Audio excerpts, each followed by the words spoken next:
Hello fantasy managers, and welcome to another video from myself, Will, and fantasyfootballhub.co.uk. Some good community questions this week: whether we should be ditching Mane, whether we should be ditching Vardy, and also going to be having a look at the upcoming blanks and double game weeks as well, before moving on to my team, my transfers, plus a competition to win free hub membership at the end. Let's get to it. Okay, so a lot of people have got Mane. He's obviously got injured. It looks like, and again, I'm recording this on Wednesday, so we'll have more information on Thursday and Friday, but it looks like he's going to be out for around 2 game weeks.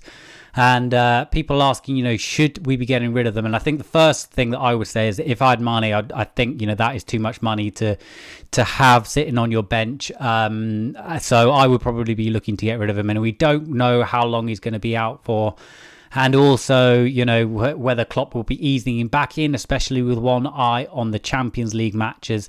So for me, I think I probably would get rid of Mane. Now, in terms of replacements, though, I don't know that there are that many good ones. I think probably the prime one is Son. And even him, he's got Man City next, and then he's got a good match against Aston Villa, then Chelsea away. Not great fixtures. Numbers aren't brilliant. And I'm only kind of looking at him because he's around the similar price bracket. I don't think there are that many good sort of premium assets out there. I would say, though, that if you haven't got Salah, I think that's probably the switch that I would look at, and that's the one that makes the most sense.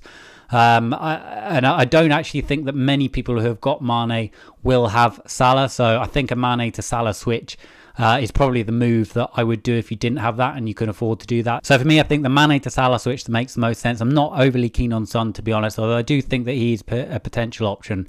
But there are some other good shouts which I think are worth mentioning. So this is total shots over the last 6 game weeks, and you can see Salah coming out on top. So I think that if you haven't already got him and you can make that switch to Salah, I think that that is probably the best move.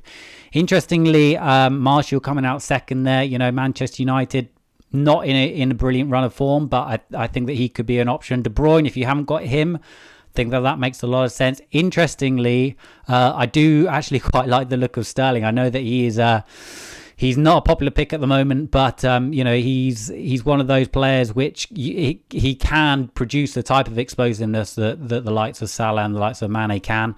And I think that he potentially could be a route if you want to go a little bit differential. I think if you weren't going that way, then I would probably look to go cheap with your Mane move. And I would look at the likes of this list here, actually. So this is a list of points per million for midfielders. So what this is effectively showing is the best value midfielders over the last 8 game weeks. And as you can see, Traore coming in second there with 7.8 and Fleck coming in first. Now, I do think that's interesting.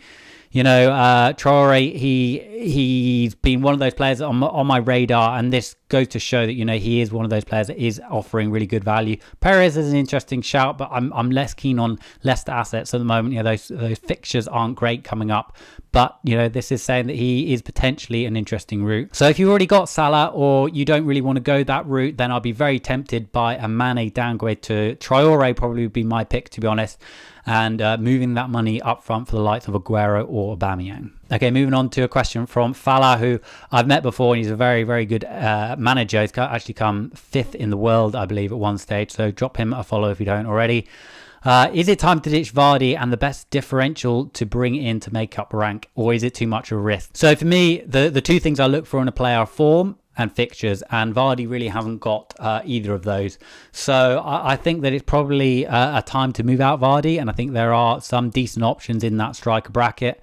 So this is sorted by expected points over the last 6 game weeks, and when I did this, I was quite intrigued actually to see Deeney coming out on top, and I think that's an interesting shout. Watford have been picking up a little bit of form. He's getting a lot of minutes.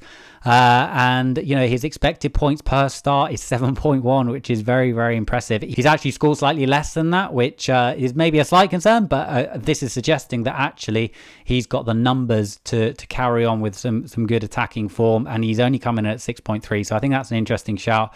The one that I'm most considering is probably Jimenez. Now, I know I did go get rid of him a little while back, but Wolves seem to be picking up a bit of form again now, and I am probably tempted to go back that way. The wild card is Aguero.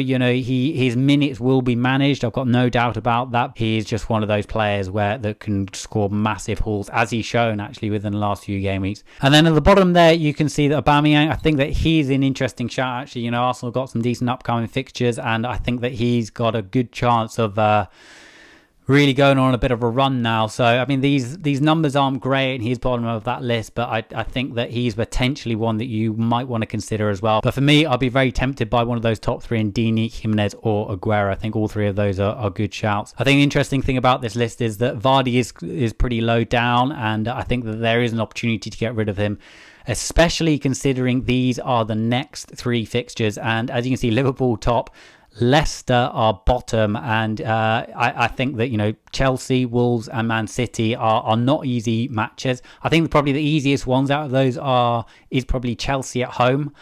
I think that potentially you could hold him for one more week. He does look like he's back fit now, and he is Vardy. He can always score, so potentially you could hold him for one more week and just reassess and see what happens there. Arsenal have got a really good run, so I do quite like the look of Aubameyang. Burnley, Newcastle and Everton in the next three. I would say that, Wolves, their next two are pretty difficult. Man United and Leicester, not ideal. Then they've got a plum fixture against Norwich.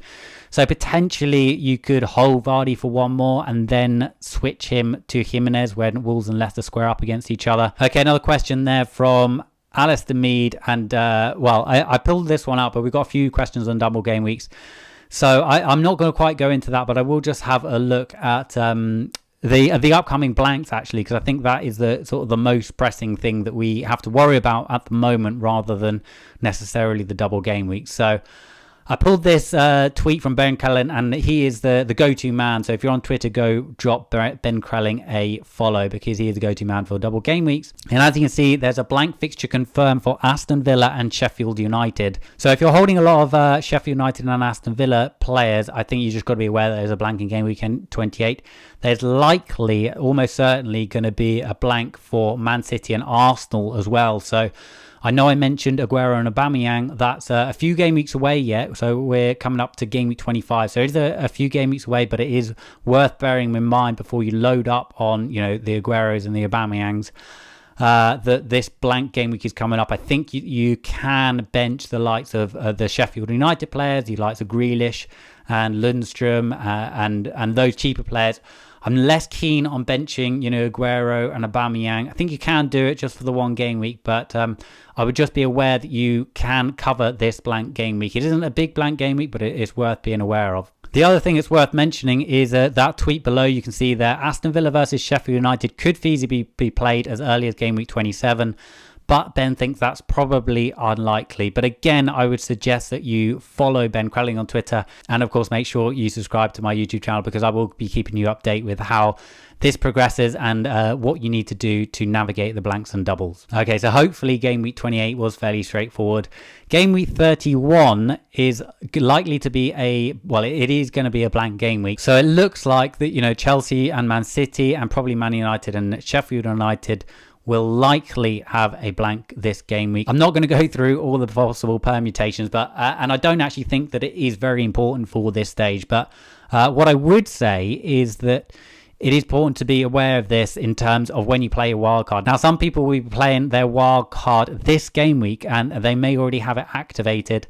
And I think that's fair enough. If you've got a lot of players injured, then it probably is a good time to play it. But if you've still got your wild card, then I think it might be worth just hanging on a few more games till we figure out exactly what's going on here, because there might be an opportunity to play that wild card where you can really take advantage of these blanks and double game weeks in combination with using those chips. So my suggestion would be, if you can hang on to that wild card a little bit longer, we'll have a better picture of what's going on over the next few game weeks. Okay, so this is my team. I think the first thing to say is that I'm very fortunate not to have Mane. I think this is the first time this season that I've sort of felt fortunate, to be honest. So something has gone right, and I kind of hope that Salah managed to do the business, although I do genuinely feel for those who have played their triple captainship on Mane, because that is just a cruel twist of fate. But for this team, I think I'm probably looking at moving out Maddison, Vardy and Abraham. I'm not quite sure on the combination of those and when I'm going to do them. I'd like to find out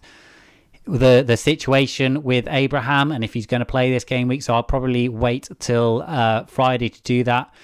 You know, with moving out Maddison, I'm potentially looking at Traore, maybe upgrading Vardy to the likes of Aguero or Aubameyang. The ones I'm looking to bring in, potentially Jimenez, you know, potentially even Dini. I think that's an interesting shout. Maybe Maddison down to Traore. So those are the transfers that I'm kind of considering.